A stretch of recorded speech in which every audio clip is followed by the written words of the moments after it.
Baik. Bismillahirrahmanirrahim. Assalamualaikum warahmatullahi wabarakatuh. Waalaikumsalam warahmatullahi wabarakatuh. Waalaikumsalam warahmatullahi wabarakatuh. Alhamdulillah. Alhamdulillahilladzi arsala rasulahu bil huda wa dinil haqq liyudhhirahu 'ala dini kulli wa kafa billahi syahida. Asyhadu an la ilaha illallah wa asyhadu anna Muhammadan abduhu wa rasuluh alladzi la nabiyya ba'da amma ba'du. Segala puji bagi Allah Rabb semesta alam yang masih memberikan kepada kita banyak sekali kenikmatan, di antaranya nikmat iman, Islam serta kesehatan, sehingga kita di sini dimampukan oleh Allah Subhanahu wa taala untuk menjalankan salah satu agenda, yaitu kegiatan PKM, yang insya Allah kegiatan ini diberkahi dan dirahmati olehnya, amin ya rabbal alamin. Kemudian salawat dan salam tercurah limpahkan selalu kepada baginda alam kita, yakni Habibana wa Nabiyana wa Maulana Muhammad Sallallahu Alaihi Wasallam, kepada para sahabat-sahabatnya, tabiin tabiatnya, mujahidin mujahidatnya, yang senantiasa membantu beliau untuk menegakkan risalah dinullah di Islam di muka bumi ini. Oke teman-teman sekalian, insya Allah di sini saya akan menjadi moderator atau MC yang akan mengatur keberjalanan kegiatan kita pada kali ini, ya. Oke, perkenalkan saya Muhammad Rizal Arif sebagai MC. Kemudian ada presentator, ya, yang akan membacakan materi yang nanti akan disampaikan. Di sini kita akan membahas tentang hadis ditinjau dari kualitas sanad dan matan. Next.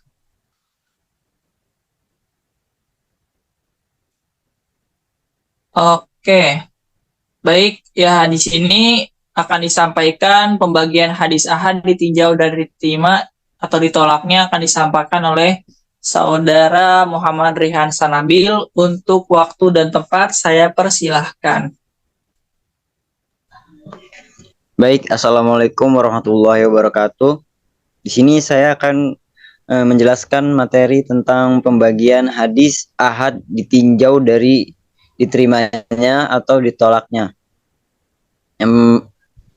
Pembagian hadis ahad dibagi menjadi dua, yaitu hadis makbul dan mardud. Makbul dibagi lagi menjadi dua, yaitu hadis sahih dan hadis hasan. Sahih dibagi lagi menjadi dua, yaitu lizati dan lighairihi. Hasan dibagi menjadi dua, yaitu dibagi lagi ada lagi yang namanya hadis dhaif. Next.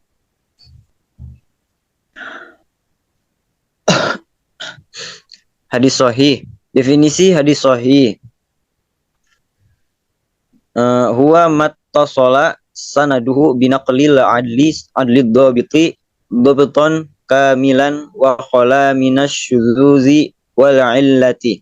Hadis yang sanadnya bersambung sampai kepada Nabi Muhammad SAW melalui rawi-rawi dengan karakteristik moral yang baik atau adil dan kapasitas intelektual yang mumpuni atau dobit tanpa ada kejanggalan atau syadz dan cacat atau i'lad. Lanjut. Syarat hadis sahih. Syarat hadis sahih di sini ada 5, yaitu sanadnya muttasil atau bersambung dari perawi terakhir yang membukukan hadis sampai kepada Nabi Muhammad SAW sebagai sumber hadis. Yang kedua, perawinya adil, yaitu seorang muslim dewasa atau baligh, berakal, tidak fasik, dan selalu menjaga kehormatan dirinya. Yang ketiga, perawinya dobit, yaitu perawi adalah orang yang kuat ingatannya, tidak pelupa, tidak dungu, dan tidak sering melakukan kekeliruan. Yang keempat, tidak sya'az, ya, yang berarti periwayatan orang siqoh atau terpercaya, yaitu adil dan dobit, bertentangan dengan periwayatan ya orang yang lebih siqoh. Yang kelima, tidak ada atau atau suatu sebab tersembunyi yang membuat cacat keabasan suatu hadis padahal lahirnya selamat dari cacat tersebut. Next. Contoh hadis syadz. Contoh hadis syadz berupa perkataan yaitu iza shalla ahadukum raka'atal fajri falyadtaji' man yaminihi. Jika telah sholat 2 rakaat fajar, salah seorang di antara kamu hendaklah tiduran pada lambung kanan. Yang kedua, contoh apabila muazin diam setelah mengumandangkan azan pertama pada sholat subuh, Rasulullah berdiri melaksanakan 2 rakaat ringan baring menghadap kanan hingga muazin mengumandangkan iqamah. Hadis ini syadz karena menyalahi periwayatan orang-orang yang lebih siqah, yaitu Rasulullah ke Abu Hurairah, Abu Shalih, habis itu Al-A'mash, habis itu Abdul Waris bin Zayyad, terus Abu Dawud wa Tirmizi. Terus yang kedua ada Aisyah, lanjut lagi Zaid, habis itu Zah lagi Syaib, lanjut lagi Abu Yaman, lanjut lagi. Next. Contoh hadis mu'allal. Contohnya, jika seekor tikus jatuh ke dalam minyak samin atau mentega, slide sebelumnya kelebihan ya. Ini. Apabila minyak saminnya padat, buanglah tikus itu dan minyak saminnya di sekitarnya. Dan apabila minyak saminnya cair, maka janganlah kamu mendekatinya. Rasulullah ditanya tentang tikus yang jatuh ke dalam minyak samin. Beliau bersabda, buanglah tikus itu dan minyak samin di sekitarnya, lalu makanlah minyak saminmu. Hadis yang pertama diriwayatkan oleh disampaikan oleh Rasulullah, kemudian ke Abu Hurairah, kemudian ke Sa'id bin Masib, kemudian disampaikan lagi ke Az-Zahrir, kemudian disampaikan lagi oleh Ma'mur. Hadis yang pertama itu adalah hadis mu'allal. Hadis ini terdapat i'lal di sanad dan matannya. Hadis kedua disampaikan oleh Rasulullah SAW, lanjut kemudian ke Maimunah, lanjut lagi kepada Abidullah, lanjut lagi kepada Az-Zahri, lanjut lagi kepada Abu Hurairah. Next.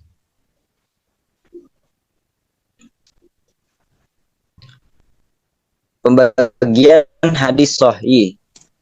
Hadis sahih ada 2, di antaranya hadis sahih lizati dan sahih li ghairihi. Hadis lizati adalah hadis yang memenuhi 5 syarat hadis sahih.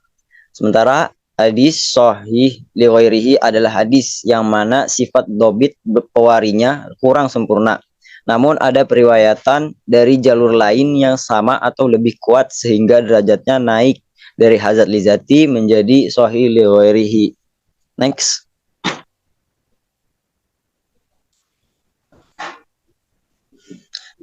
Contoh-contoh hadis lizati.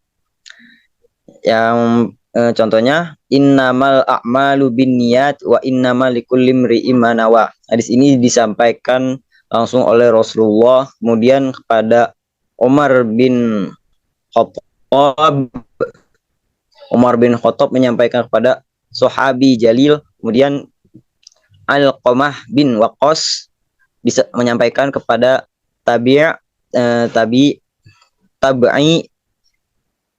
Saqah Sabit, kemudian Muhammad bin Ibrahim Taimi disampaikan lagi kepada tabi'i saqah.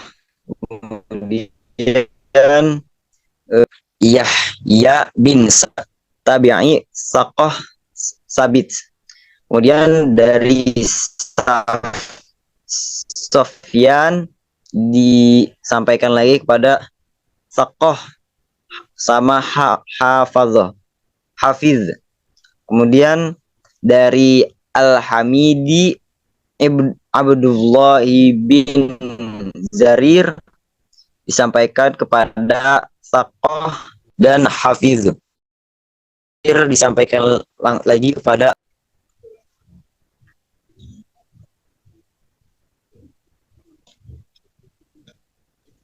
contoh sahih li ghairihi. Laula an asyaqqa ala ummati la amartuhum bisiwaki inda kulli salatin. Seandainya aku tidak khawatir memberatkan atas umatku, tentu aku perintah mereka bersiwak setiap sholat. Hadis ini diriwayatkan disampaikan oleh Rasulullah, kemudian disampaikan lagi oleh Abu Hurairah, dan Abu Hurairah menyampaikan lagi kepada Abu Sulaiman sama kemudian disampaikan lagi oleh Saqah Abid, lalu turun lagi ke Muhammad bin Amru, terus turun lagi kepada Ubaidah bin Sulaiman, dan disampaikan kepada Saqah Sabit, kemudian dilanjutkan oleh Abu Karib dan disampaikan oleh Saqah Hafiz. Kemudian yang terakhir ada At-Tirmizi. Hasan naik tingkat menjadi sahih li ghairihi karena Muhammad bin Umaru. Kemudian Abu Hurairah menyampaikan lagi kepada Al-A'ruj, lanjut lagi kepada Abu Zanad. Kemudian Abu Zanad menyampaikan lagi kepada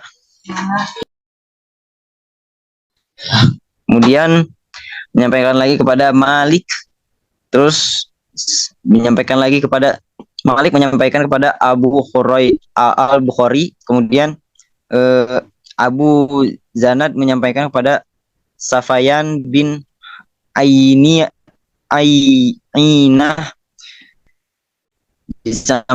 kemudian disampaikan lagi kepada Muslim.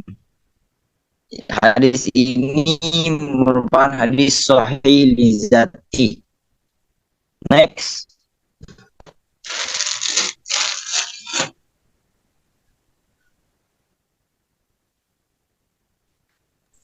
Oke, baik. Next slide. Terima kasih. Terima kasih kepada Saudara Raihan yang telah menyampaikan Hadis hasan. presentasinya terkait dengan hadis sahih. Kemudian untuk hadis hasan, lanjut kepada presentator selanjutnya, yaitu kepada Putri Rasina. Untuk tempat dan waktu saya persilahkan. Baik. Baik, terima kasih kepada moderator.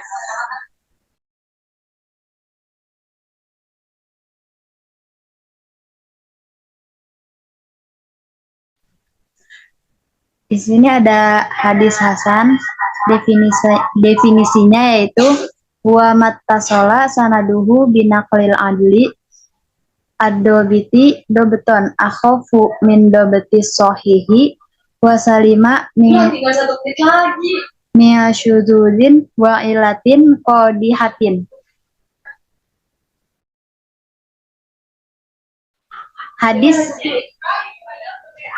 Hadis yang sanadnya bersambung sampai kepada Nabi Shallallahu Alaihi Wasallam melalui rawi-rawi yang adil dan dobit dengan tingkat kedobitan lebih ringan dari tingkat kedobitan hadis sahih, selamat dari kejanggalan atau syadz dan cacat atau ilat.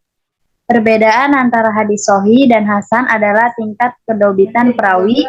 Dalam hadis sahih sempurna, sedangkan dalam hadis hasan tidak sempurna.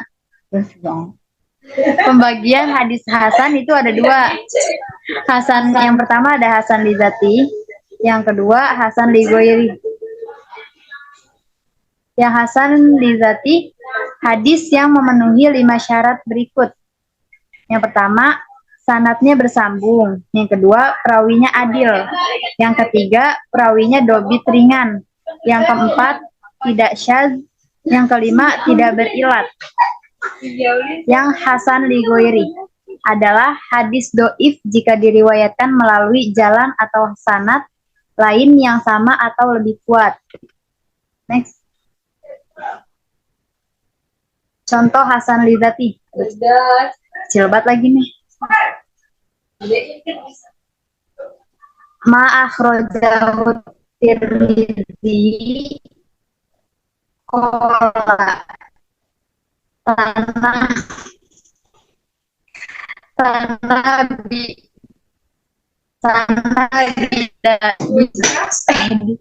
sana sana bindaru sana Yahya bin Sa'idil Qot'imin qala hadatsani abi an ya Rasulullahi man abarru qala ummuka qultu summa man qala ummuka qultu summa man qala ummuka qultu summa man qala summa abaka summal akroba fal akroba. Rasulullah, kemudian Muawiyah, kemudian Sohabi, lalu Hakim, Soduk, Bahzab ibnu Hakim, Soduk, Yahya bin Sa'idil Qotton, Sikoh Mutfin Hafiz, Dindarin, Sikoh At-Tirmizi. Contoh Hasan li ghairi. Al-mu'minu yamutu bi airkil jabini. Kematian orang mukmin itu ditandai dengan keringat di dahi.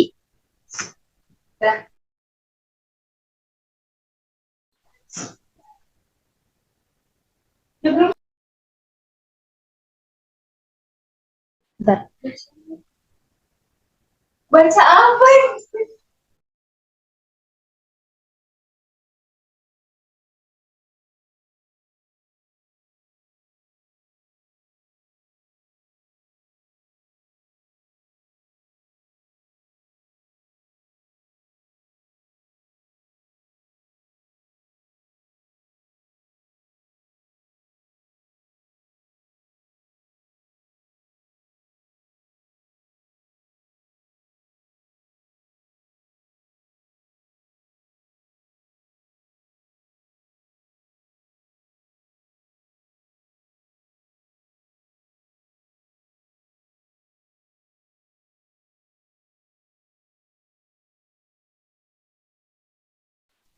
Oke, baik saya lanjutkan untuk contoh Hasan li ghairi.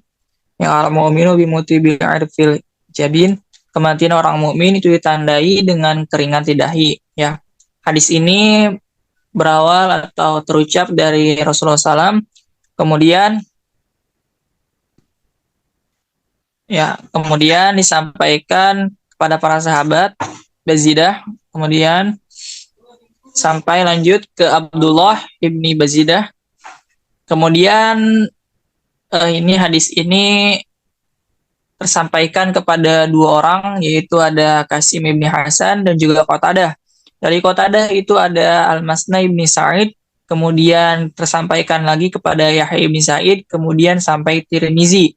Dan dari Qasim ibni Hasan itu disampaikan kepada Yusuf ibnu Yaqub dan juga Muhammad ibni Muammar, ya.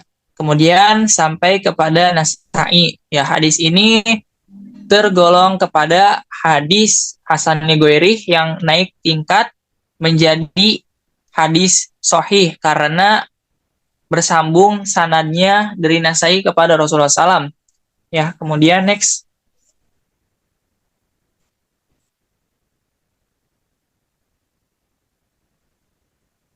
Kemudian lanjut, di sini ada kitab-kitab hadis sahih dan juga kitab-kitab hadis hasan.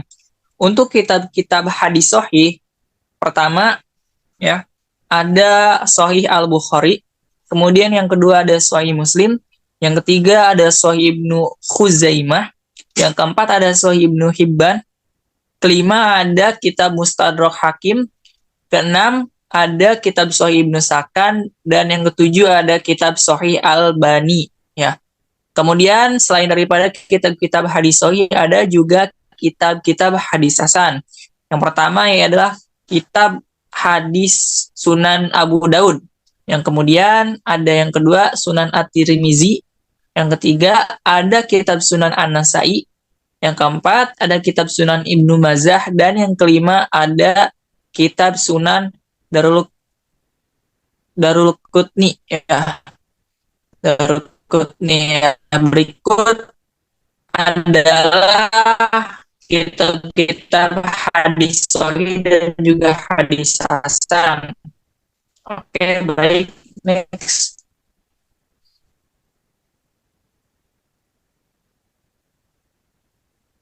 Hadis sahih dan juga hadis hasan.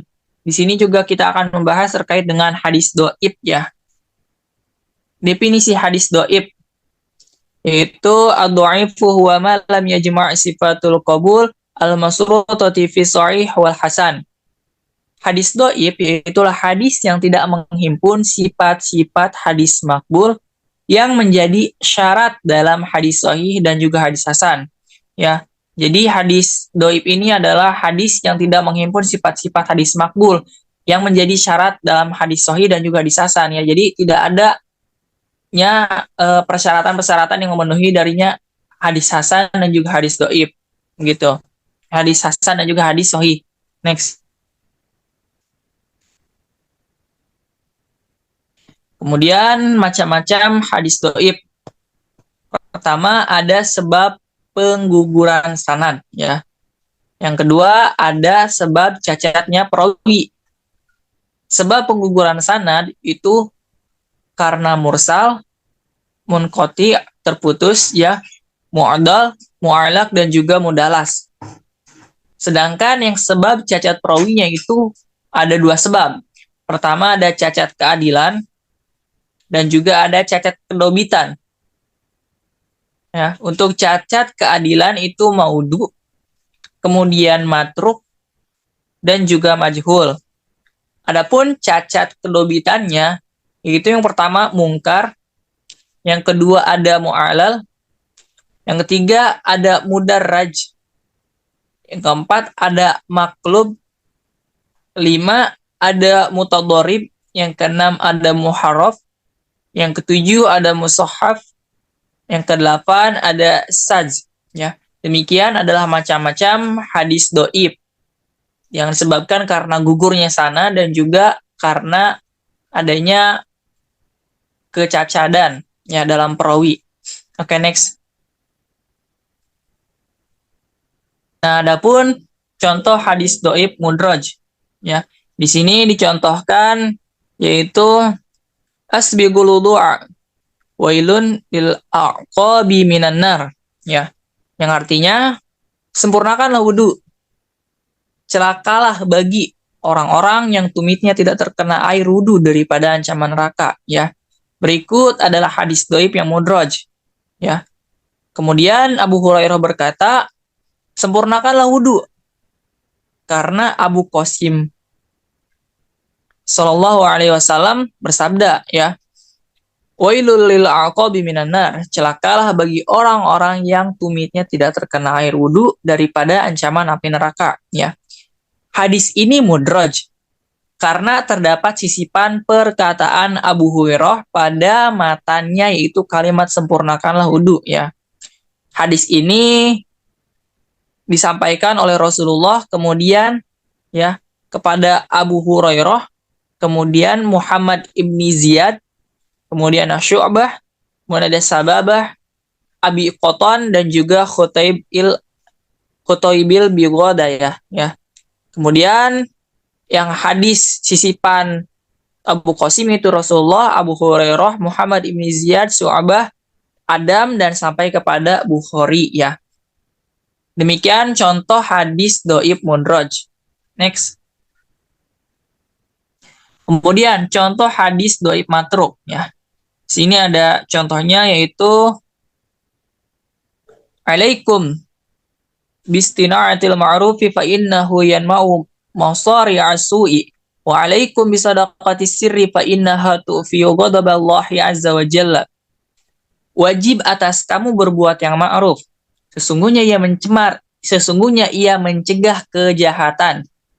Dan wajib atas kamu sedekah ya, secara sir atau sembunyi-sembunyi. Sesungguhnya bersedekah dengan secara sembunyi-sembunyi itu memadamkan kemarahan Allah azza wa jalla ya.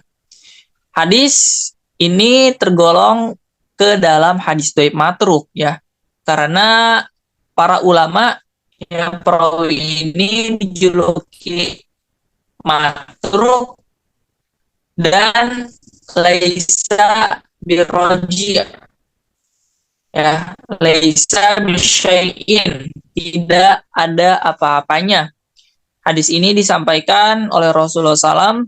Kemudian yang menjadi hadis ini ke dalam golongan dhaif matruk itu karena ada Juair ibn Sa'id al-Azidi ya.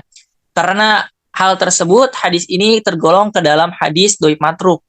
Walaupun di bawahnya tersampaikan kepada Ibnu Abu Dunya, tetapi karena sanadnya terputus dan juga sanadnya itu tidak sesuai dengan apa yang digolongkan, yang dikategorikan, maka hadis ini tergolong kepada hadis dhaif. Ya, oke, next.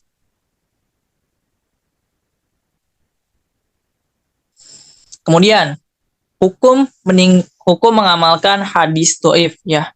Di sini ya terdapat beberapa pendapat. Yang pertama pendapat Ibnu Al-Arabi, Al-Bukhari, Muslim dan juga Ibnu Hazm ya.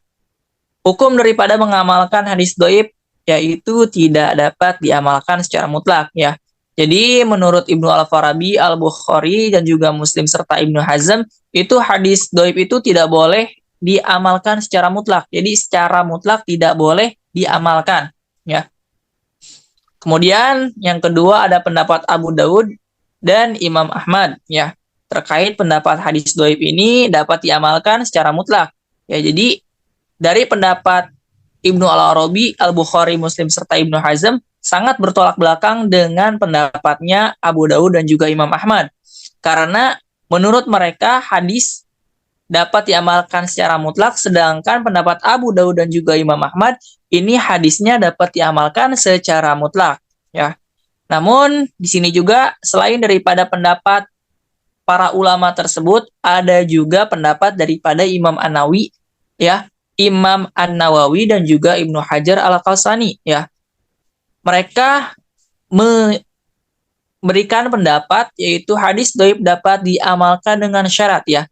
Jadi kalau misalkan Ibnu Al-Arabi, Al-Bukhari, Muslim dan juga Hizm itu mereka menyatakan bahwa ya hadis dhaif itu tidak dapat diamalkan secara mutlak, dan juga pendapat Abu Daud dan Imam Ahmad secara dhaif itu dapat diamalkan secara mutlak. Nah, kalau pendapat Imam An-Nawawi dan Ibnu Hajar Al-Asqalani ini mereka memberikan pendapat bahwa hadis dhaif ini dapat diamalkan dengan syarat ya. Kalau mereka tidak memberikan syarat, maka ulama kedua ini memberikan syarat, yaitu yang pertama, dalam perkara tertentu seperti fadhail amal, mau'izab, tagrib atau janji-janji dan tarhib ancaman, serta kisah-kisah yang tidak berkaitan dengan masalah akidah dan hukum. Ya, maka dengan adanya hal tersebut, hadis dhaif dapat diamalkan. Yang kedua, ya, syaratnya itu adalah dhaifnya tidak terlalu parah, seperti hadis matruk dan maudhu ya. Selagi hadis ini tidak tergolong ke dalam hadis matruk dan juga maudhu, maka hadis ini masih bisa diamalkan menurut Imam An-Nawawi dan juga Ibnu Hajar Al-Asqalani. Karena kenapa? Karena dhaifnya ini tidak terlalu parah dan juga tidak tergolong ke dalam hadis matruk dan juga maudhu ya. Itu syarat kedua. Kemudian syarat ketiga ya, yaitu terdapat kesesuaian antara hadis ya. Jadi terdapat kesesuaian hadis dhaif tersebut dengan ayat Al-Qur'an atau hadis yang telah diamalkan. Jadi boleh apabila hadis tersebut memang berkaitan dan juga sesuai dengan apa yang disampaikan oleh Allah Subhanahu wa taala kepada Nabi Muhammad di dalam Al-Qur'an, dan juga memang hadis tersebut memperkuat dan juga menjelaskan apa yang menjadi hal yang samar di dalam Al-Qur'an. Ya, itu syarat yang ketiga. Kemudian, syarat yang keempat yaitu adalah tidak meyakini 100% hadis dhaif itu berasal dari Nabi Shallallahu Alaihi Wasallam, ya. Jadi hadis dhaif dapat diamalkan dengan tidak meyakini bahwa hadis tersebut dhaifnya tidak berasal dari Nabi Shallallahu Alaihi Wasallam. Ya, jadi karena dhaifnya itu berasal daripada sanad yang terputus atau dari para riwayah-riwayah yang memang pada saat itu sanadnya tidak sampai kepada Rasulullah SAW. Ya, jadi kita meyakini bahwa hadis itu memang berasal dari Rasulullah, namun kedhaifan itu bukan dari Rasulullah. Ya, demikian hukum mengamalkan hadis dhaif yang diberikan pendapat oleh para ulama. Kemudian ya selanjutnya pada mengamalkan Al-Ilal wal Ma'rifah Rijal karya Imam Ahmad bin Hanbal. Yang kedua, ada Takrib Al-Manzab bin Tarhib Al-Mudraj karya Ibnu Hajar Al-Asqalani. Kemudian yang ketiga, ada Al-Marasil karya Ibnu Abu Daud. Yang keempat, ada At-Tabyin wa Asma Al-Muhaddisin karya Al-Khattab Al-Baghdadi. Yang kelima, ada At-Tasif karya Ad-Daruqutni dan lain sebagainya. Masih banyak kitab-kitab hadis dhaif yang tidak disebutkan di sini, ya.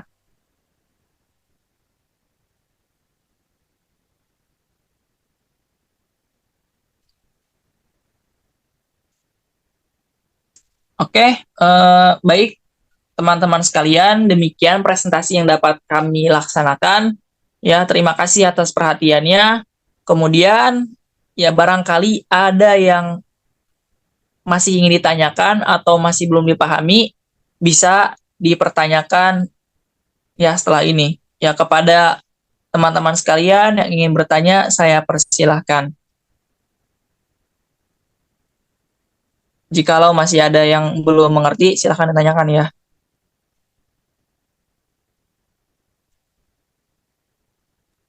Izin bertanya. Oke, baik. Saudara Febrian ingin bertanya apa? Saya ingin menanyakan apakah perbedaan hadis sahih dan hadis hasan? Terima kasih. Oke, baik ya. Saya tampung terlebih dahulu. Jikalau masih ada yang ingin ditanyakan dari teman-teman sekalian.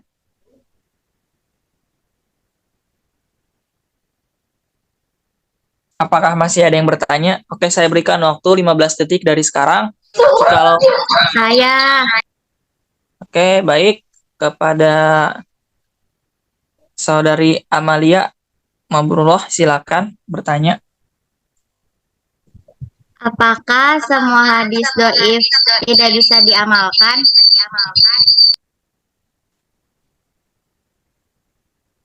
Oke, ya. Baik, demikian mungkin pertanyaannya ya. Saya tampung terlebih dahulu. Terima kasih bagi orang-orang yang telah bertanya.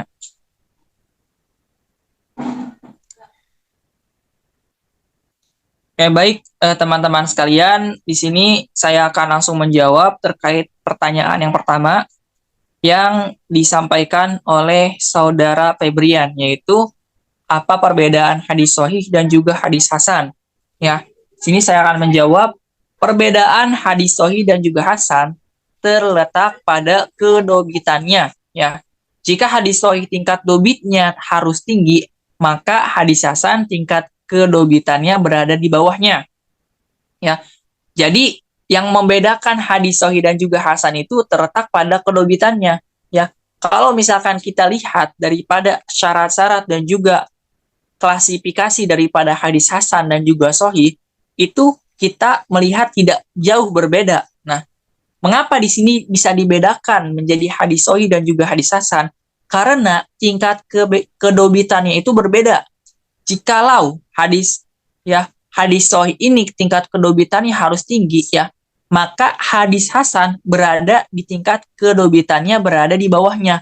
Bukan berarti di paling bawah, tetapi mungkin karena si perawi ini ya, dia memiliki beberapa kekurangan yang tidak dimiliki oleh perawi yang lain. Misal ya, kalau dia dalam hadis hasan, ya, di dalam hadis sahih, itu kedobitan yang dimiliki oleh para perawi itu harus mutlak, kemudian adil. Jadi tingkat kekuatan daya nalar kehafalan yang dia miliki itu sangatlah tinggi. Misal Rasulullah SAW dalam sebuah majelis, ya, beliau menyampaikan sebuah perkataan dan juga perbuatan yang dilihat oleh para perawi tersebut. Nah, kemudian karena tingkat kedobitan dan juga ingatan yang mereka miliki sangatlah kuat dan juga kental, maka ya si perawi ini memiliki tingkat kedobitan dan juga ke dalam kategori hadis sahih, karena dobit itu tinggi ketika dia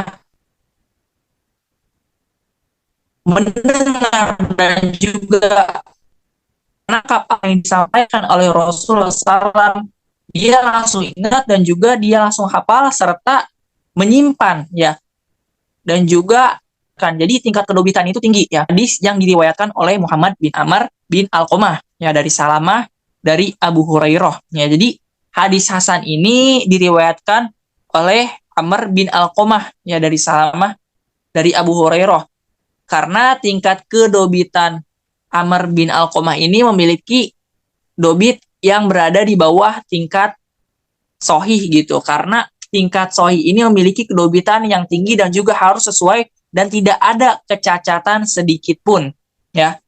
Demikian mungkin perbedaan daripada hadis hasan dan juga hadis sahih. Untuk saudara Febrian, apakah sudah cukup dengan jawabannya?